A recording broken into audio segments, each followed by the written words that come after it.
मध्य प्रदेश के उज्जैन के महाकालेश्वर और खंडवा जिले के ओंकारेश्वर ममलेश्वर ज्योतिर्लिंग के दर्शन के बाद 28 मई 2025 को वापस मुंबई से सटे नाला सोपारा पश्चिम अपने फ्लैट पर लौट जाना था। लेकिन ये क्या, सुबह 3 बजे से ही तेज हवाओं के साथ भारी बारिश शुरू हो गई। बारिश थमने का नाम नहीं ले रही थी। सुबह के 4 बज गए, फिर 5 भी बज गए, लेकिन बारिश मानो धीमी होने या रुकने का नाम ही नहीं ले रही थी। उधर हम लोगों को हर हाल में इंदौर के लिए निकलना था। बारिश जब ना तो रुकी और ना ही धीमी हुई तो हम लोगों ने सुबह 5 साढ़े 5 बजे धर्मशाला छोड़ दिया और तेज बारिश में ही बस पकड़ने के लिए बस स्टैंड की तरफ निकल पड़े।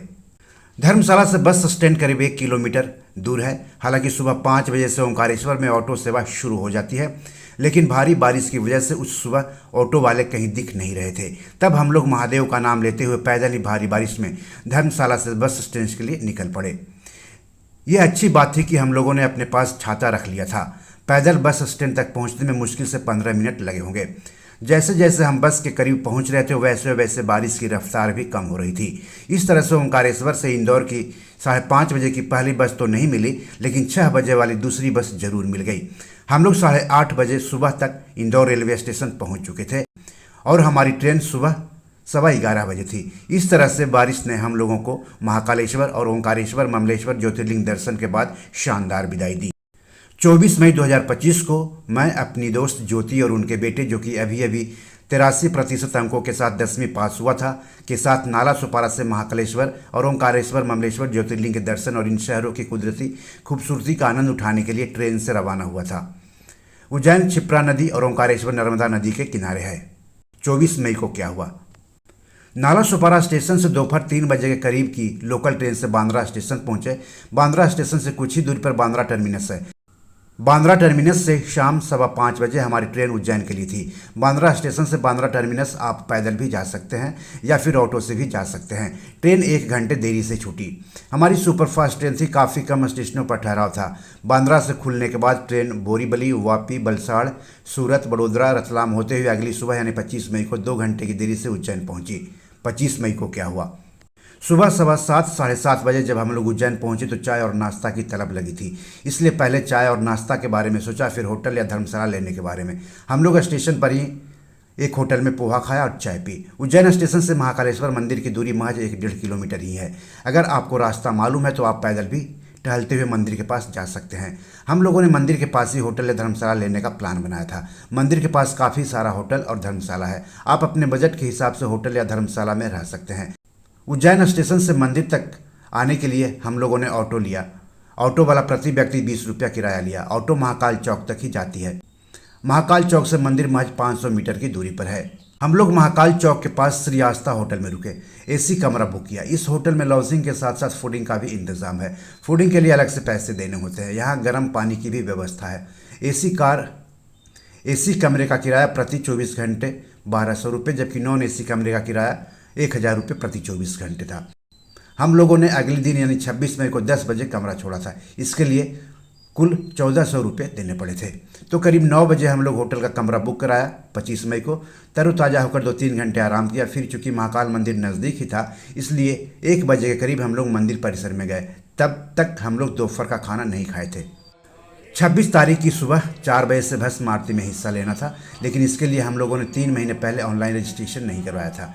भस्म आरती के लिए 3 महीने पहले ऑनलाइन रजिस्ट्रेशन करवाना होता है। इसकी जानकारी हम लोगों को थी भी नहीं। जिस होटल में हम लोग रुके थे उस होटल के एक स्टाफ ने बताया था कि शाम 5 से 7 बजे के बीच मंदिर परिसर में कतार में लगकर अगली सुबह की भस्म आरती के लिए रजिस्ट्रेशन करवा सकते हैं। यही सोचकर हम लोग मंदिर परिसर में गए थे। रजिस्ट्रेशन करवाने के लिए आधार कार्ड साथ रखना होता है। जब मंदिर परिसर में अगली सुबह की भस्म आरती के लिए रजिस्ट्रेशन के बारे में पूछा तो मंदिर प्रशासन ने बताया कि अगली सुबह की भस्म आरती के लिए रजिस्ट्रेशन बंद हो चुका है। ये जवाब सुनकर हम लोग काफ़ी मायूस हुए, लेकिन किया क्या जा सकता है, कुछ नहीं। थोड़ा भस्म आरती का महत्व भी जान लीजिए। महाकालेश्वर मंदिर में भस्म आरती सबसे प्रतिष्ठित अनुष्ठानों में से एक है। भस्म का अर्थ राख है, जो मंदिर की अखंड ज्योति से ली गई पवित्र राख है।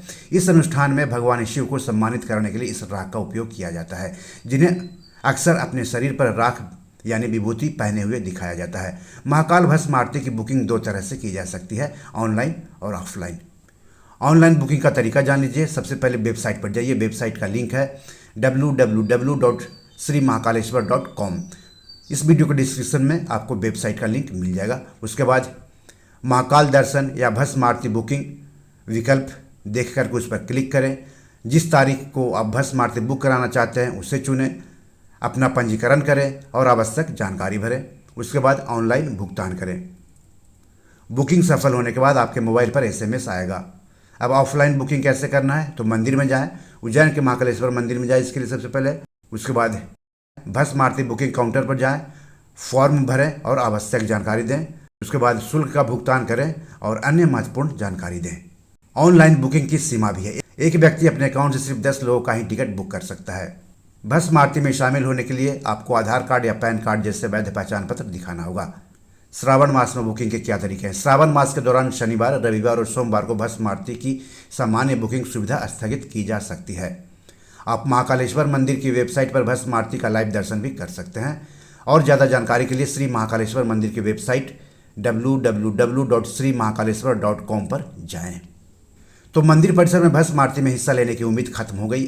अब हम लोगों ने अगले दिन यानी 26 मई को सामान्य दर्शन यानी कतार में खड़े होकर ज्योतिर्लिंग के दर्शन करने का प्लान बनाया। कतार में खड़े होकर सामान्य दर्शन करने के लिए पहले से रजिस्ट्रेशन नहीं कराना होता है। आप तत्काल दर्शन के लिए रजिस्ट्रेशन करा सकते हैं। इसके लिए 250 रुपये देने होते हैं। इसके लिए ऑनलाइन भी रजिस्ट्रेशन कर सकते हैं और मंदिर परिसर में जाकर ऑफलाइन भी। तत्काल दर्शन में ज्योतिर्लिंग का दर्शन करने में ज़्यादा समय नहीं लगता है और दर्शन भी अच्छे से होता है। शाम 4 बजे हम लोग महाकालेश्वर मंदिर के 1.5 किलोमीटर के दायरे में मौजूद दर्शनीय और पर्यटन स्थलों को देखने के लिए कमरा से निकले। मंदिर के 1.5 किलोमीटर के दायरे में देखने वाली जगह है बड़ा गणेश मंदिर, महाकाल महालोक, सम्राट राजा विक्रमादित्य मंदिर, हरसिद्धि माता मंदिर, रामघाट, क्षिप्रा नदी, राम मंदिर। शहर से बाहर मंदिर के 13 से 14 किलोमीटर के दायरे में मौजूद दर्शनीय और पर्यटक स्थलों की बात करें तो यह है शांतिपनी आश्रम, मंगलनाथ, काल भैरव, गढ़कालिका मंदिर और भर्तृहरि गुफा। शाम में जब हम लोग घूमने के लिए निकले तो आसपास से कुछ होटलों में रबड़ी, काला जामुन, ड्राई फ्रूट, दूध जैसे डेयरी प्रोडक्ट को देखकर उसका आनंद लेने के लिए मन मचलने लगा। तो हम लोग एक होटल में बैठकर इसका आनंद लिया। शाम में सबसे पहले बड़ा गणेश का दर्शन किया जो कि महाकाली मंदिर के पास ही है। फिर महाकाल महालोक देखा, फिर हरसिद्धि मंदिर के दर्शन किए और फिर क्षिप्रा नदी जाकर आरती में हिस्सा लिया और फिर विक्रमादित्य टीला भी देखा जो कि विक्रमादित्य मंदिर कहलाता है। अब बड़ा गणेश मंदिर के बारे में भी जान लीजिए। भारत में कई ऐसे मंदिर मौजूद हैं जिनका इतिहास काफ़ी पुराना और समृद्ध है। ऐसा ही उन्हीं मंदिरों में से एक मंदिर है उज्जैन में स्थित बड़ा गणेश मंदिर। इस मंदिर में शहर की सबसे बड़ी गणेश जी की प्रतिमा स्थापित है। यह प्रतिमा लगभग 18 फीट तक ऊंची है और 10 फीट चौड़ी है। मंदिर के द्वार पर दाईं तरफ यह प्रतिमा है। गणेश जी की यह भव्य मूर्ति करीब 114 साल से ज़्यादा पुरानी है। कहा जाता है कि मंदिर में स्थापित गणेश प्रतिमा की स्थापना महर्षि गुरु महाराज सिद्धांत बागेश पंडित नारायण जी व्यास ने करवाई थी। इस मूर्ति को बनाने में 2.5 साल लगा था। इस मंदिर में एक ऐसा अनोखा शिवलिंग है जिसमें मध्य में बाबा महाकाल और आसपास 11 ज्योतिर्लिंग बने हुए हैं। 12 ज्योतिर्लिंग का यह शिवलिंग लगभग 90 साल से ज़्यादा पुराना माना जाता है। मंदिर में करीब 100 साल पुराना हनुमान जी की अष्ट धातु से बनी पंचमुखी प्रतिमा भी स्थापित है। महाकाल महालोक के बारे में भी जान लीजिए। श्री महाकाल महालोक उज्जैन में महाकालेश्वर मंदिर से सटे भव्य मंदिर परिसर है।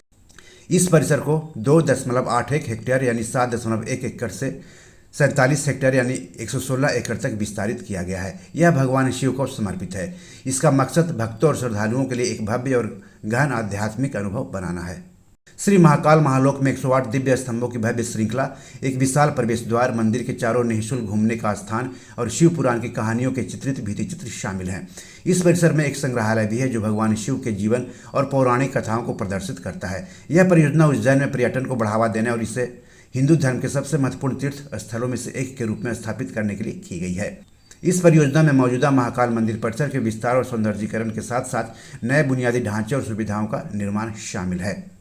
अब सम्राट विक्रमादित्य मंदिर के बारे में भी जान लीजिए। महाकाल मंदिर से कुछ कदम की दूरी पर सम्राट विक्रमादित्य का मंदिर है। यह मंदिर अवंतिका नगरी के शासक विक्रमादित्य के सम्मान में बनाया गया है, जिन्हें न्यायप्रिय, उदार और पराक्रमिक शासक माना जाता था। मंदिर में नवरत्नों की मूर्तियां स्थापित हैं जो उनके दरबार में रहने वाले विद्वानों का प्रतिनिधित्व करती हैं। मंदिर में सम्राट विक्रमादित्य के दरबार में रहने वाले नवरत्नों की मूर्तियाँ हैं जो उनके शासनकाल के वैभव और विद्वता को दर्शाती है। इन नवरत्नों में शामिल हैं बेताल भट्ट, अमर सिंह, शंकु, धन्वंतरी, कालिदास, बराहमिहिर, वररुचि, घटकरपर और क्षपणक। इन नवरत्नों के बारे में भी जान लीजिए। बेताल भट्ट ज्योतिष और जादू टोने के ज्ञाता थे। अमर सिंह संस्कृत के व्याकरण और विशेषज्ञ और कोशागार थे। अमर सिंह संस्कृत के व्याकरण, विशेषज्ञ और कोषकार थे। शंकु ज्योतिष और खगोल विज्ञान के ज्ञाता थे। धन्वंतरि आयुर्वेद और चिकित्सा के विशेषज्ञ थे। कालिदास महान संस्कृत कवि और नाटककार थे। वराहमिहिर ज्योतिष, खगोल विज्ञान और गणित के ज्ञाता थे। वररुचि संस्कृत व्याकरण और साहित्य के विशेषज्ञ थे। घटकरपर ज्योतिष, खगोल विज्ञान और गणित के ज्ञाता थे। छपणक इतिहासकार और राजकीय मामलों के ज्ञाता थे। अब बात कर लेते हैं हरसिद्धि मंदिर की। राजा विक्रमादित्य मंदिर से कुछ ही दूरी पर हरसिद्धि मंदिर है। उज्जैन का प्रसिद्ध हरसिद्धि मंदिर 51 शक्तिपीठों में शामिल है। 2000 साल पुराने इस मंदिर की चर्चा पुराणों में भी है। माना जाता है कि जहां यह मंदिर स्थित है वहां माता सती की कोहनी गिरी थी। इस मंदिर की परंपराएं भी बेहद खास है। मंदिर के सामने 2 दीप स्तंभ है। नवरात्रि के दौरान 5 दिन तक इनमें दीप मालाएं लगाई जाती हैं। भव्य यज्ञ और पाठ के साथ देवी की खास पूजा अर्चना होती है। माना जाता है कि यहाँ आने वाले हर भक्तों की मनोकामना पूरी होती है। हरसिद्धि मंदिर में 4 प्रवेश द्वार हैं। सभी द्वार पर सुंदर बंगले बने हुए हैं। मंदिर के दक्षिण पूर्व कोण में एक बावड़ी है जिसके अंदर एक स्तंभ है। यहाँ श्रीयंत्र बना हुआ है। कहा जाता है कि यह उज्जैनी के राजा विक्रमादित्य की आराध्य देवी थी। वर्तमान मंदिर के पुनर्निर्माण का श्रेय मराठों को जाता है। क्षिप्रा नदी आरती। हरसिद्धि मंदिर से कुछ ही दूरी पर क्षिप्रा नदी बहती है। क्षिप्रा नदी पर ही रामघाट और राम मंदिर है। क्षिप्रा नदी आरती उज्जैन के रामघाट पर की जाती है जो सूर्यास्त के समय होती है। यह नदी भारत की एक पवित्र नदी है और उज्जैन कुंभ मेले के लिए भी प्रसिद्ध है। महाकालेश्वर मंदिर में भी भस्म आरती का आयोजन किया जाता है।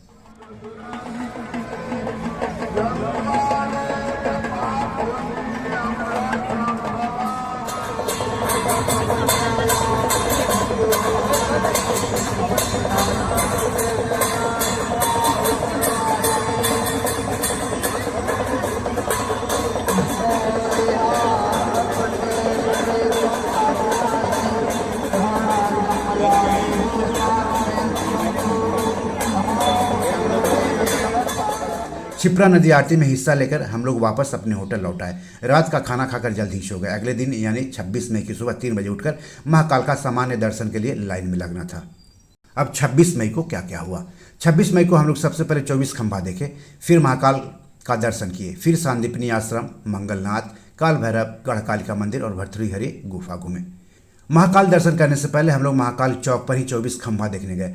कहा जाता है कि महाकालेश्वर मंदिर के प्रवेश करने का यही पुरातन द्वार रहा है। महाकाल मंदिर के विशाल महाकाल वन का उल्लेख संस्कृत साहित्य में मिलता है। प्राचीन समय में महाकाल वन एक बड़े कोट यानी दीवार से घिरा था। इस कोट का भग्नावशेष कहीं कहीं दिखाई देते हैं। इस दीवार से लगा हुआ कोट का हिस्सा गिर चुका है और केवल यह द्वार के अवशेष शेष हैं। द्वार के दोनों पार्श्व भाग में अलंकृत 24 खंभे लगे हैं, इसलिए यह 24 खंभा दरवाजा कहलाता है। इसके आधार पर वर्तमान में इस क्षेत्र को कोट मोहल्ला के नाम से जाना जाता है। उस कोट के अवशेष के रूप में आज भी यहाँ 24 खंभा प्रवेश द्वार के दोनों ओर 2 द्वार देवियों की प्रतिमाएं स्थापित हैं, जिन पर परमकालीन लिपि में महामाया और महालया नाम उत्कीर्ण है। 24 खंभा स्मारक 11वीं-12वीं सदी का है। सुबह 4 बजे महाकाल का सामान्य दर्शन के लिए लाइन में लगे। 4:10 बजे से दर्शन के लिए लाइन में लगे लोगों को जाने दिया गया। करीब 2 घंटे के बाद दर्शन हुए। यहाँ दर्शन के बाद हम लोग फिर से क्षिप्रा नदी गए। वहीं पर गौशाला में गाय को चारा खिलाए। गौशाला के बाद फिर से हरसिद्धि मंदिर गए। यहाँ तक सारा दर्शन सुबह 7 बजे तक पूरा हो चुका था। हम लोग वापस अपने होटल लौट आए। फिर सुबह 7 बजे एक ऑटो रिजर्व करके सबसे पहले महाकाल मंदिर से करीब 6 से 7 किलोमीटर की दूरी पर मौजूद सांदीपनी आश्रम, फिर मंगलनाथ और उसके बाद काल भैरव, फिर गढ़कालिका मंदिर और सबसे बाद में भर्तृहरि गुफा घूमे। 9:30 बजे तक ये सब हम लोग घूम चुके थे। थोड़ा सांदीपनी आश्रम के बारे में भी जान लीजिए। महाकाल और फिर क्षिप्रा और हरसिद्धि मंदिर के दर्शन के बाद हम लोग सांदीपनी आश्रम पहुंचे।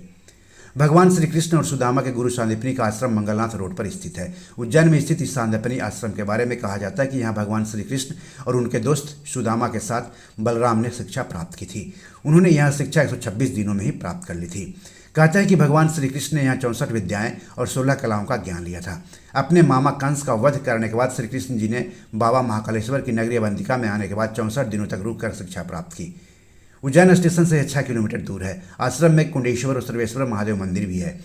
इसके अलावा भगवान श्री कृष्ण द्वारा सीखी गई 14 विद्याओं का कलादीर्घा भी है।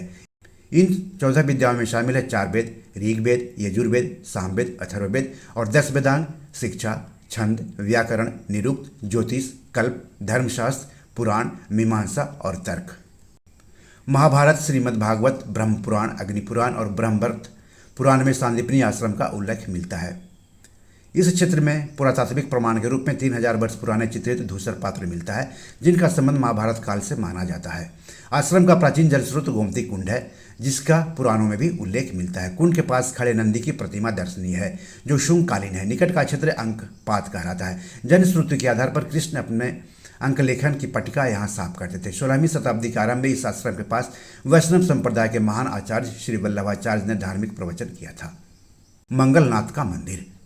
सांदीपनी आश्रम के बाद हम लोग मंगलनाथ मंदिर पहुंचे। सांदीपनी आश्रम या अंकपात से कुछ ही दूरी पर मंगलनाथ का मंदिर एक टीले पर है।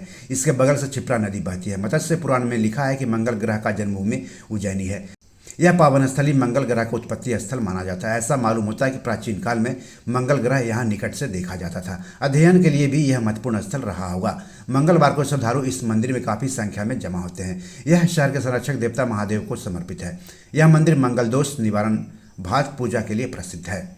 मंगलनाथ मंदिर महादेव को समर्पित है, क्योंकि पौराणिक कथाओं के अनुसार ऐसा कहा जाता है कि एक राक्षस से युद्ध करते समय महादेव के पसीने की एक बूंद यहाँ गिरी थी और इससे शिवलिंग और मंदिर का निर्माण हुआ, जहाँ से मंगल ग्रह का जन्म हुआ। इसलिए उज्जैन शहर को महादेव की नगरी के रूप में जाना जाता है।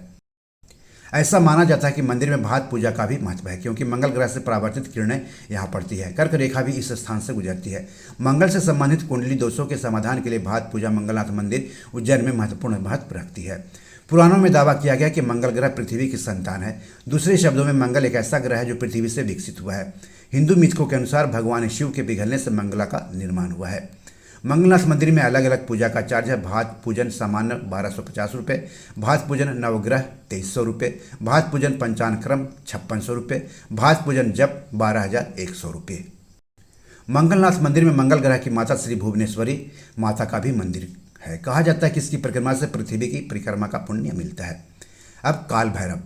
मंगलनाथ मंदिर से कुछ ही दूरी पर काल भैरव मंदिर है। यह हिंदू मंदिर है। यह उज्जैन शहर के संरक्षक देवता काल भैरव को समर्पित है। क्षिप्रा नदी के तट पर स्थित यह शहर के सबसे सक्रिय मंदिरों में से एक है। यहाँ हर रोज सैकड़ों भक्त आते हैं। शराब मंदिर के देवता को चढ़ाया जाने वाले प्रसाद में से एक है, लेकिन मंदिर के बाहर शराब की खरीद बिक्री करने पर कानूनन अपराध माना गया है। हालांकि चोरी चुपके यहाँ शराब की बिक्री होती है। मंदिर में चढ़ावा के तौर पर शराब स्वीकार नहीं की जाती है। अष्ट भैरव या आठ भैरव की पूजा शैव परंपरा का एक हिस्सा है और काल भैरव को उनका प्रमुख माना जाता है। काल भैरव उज्जैन के संरक्षक देवता है। उन्हें शहर का सेनापति यानी कमांडर इन चीफ या मुख्य जनरल माना जाता है। वर्तमान मंदिर की संरचना एक पुराने मंदिर के अवशेषों पर बनाई गई थी। स्थानीय परंपरा के अनुसार 1761 में हुई पानीपत की तीसरी लड़ाई में मराठों की हार के बाद मराठा सेनापति महादजी शिंदे ने उत्तर भारत में मराठा शासन के बहाल करने के अपने अभियान में जीत के लिए प्रार्थना करते हुए देवता को अपनी पगड़ी चढ़ाई। मराठा शक्ति को सफलतापूर्वक पुनर्जीवित करने के बाद उन्होंने काल भैरव मंदिर का जीर्णोद्धार किया था। अब गढ़कालिका मंदिर। काल भैरव मंदिर दर्शन करने के बाद हम लोग गढ़कालिका मंदिर गए। वहाँ पर नींबू शरबत पीकर थोड़ा तरोताजा हुए। गढ़कालिका मंदिर उज्जैन का एक प्राचीन और प्रसिद्ध हिंदू मंदिर है। काल भैरव मंदिर से कुछ ही दूरी पर है यह गढ़कालिका मंदिर। यह मंदिर देवी कालिका को समर्पित है और इसे 51 शक्तिपीठों में से एक माना जाता है। यह मंदिर उज्जैन के काली घाट पर स्थित है। मंदिर देवी सती के होठ गिरने की घटना से जुड़ा हुआ है, इसलिए इसे शक्तिपीठ के रूप में माना जाता है।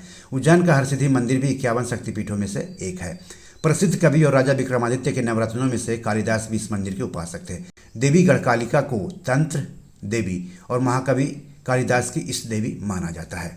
अब बात करते हैं भर्तृहरि गुफा का। गढ़कालिका मंदिर के बाद हम लोग वहाँ से कुछ ही दूरी पर स्थित भर्तृहरि गुफा मंदिर पहुंचे।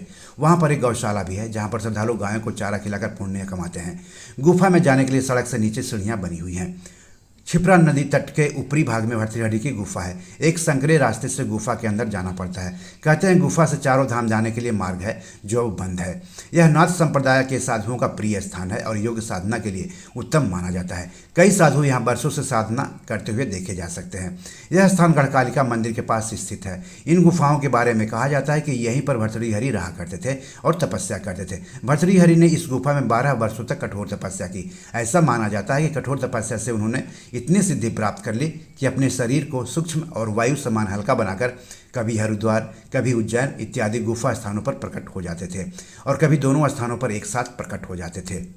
ऐसा माना जाता है कि राजा विक्रमादित्य के सौतेले भाई भर्तृहरि ने अपनी पत्नी पिंगला की मृत्यु के बाद इसी स्थान पर निवास और साधना की थी। भर्तृहरि महान विद्वान और कवि थे।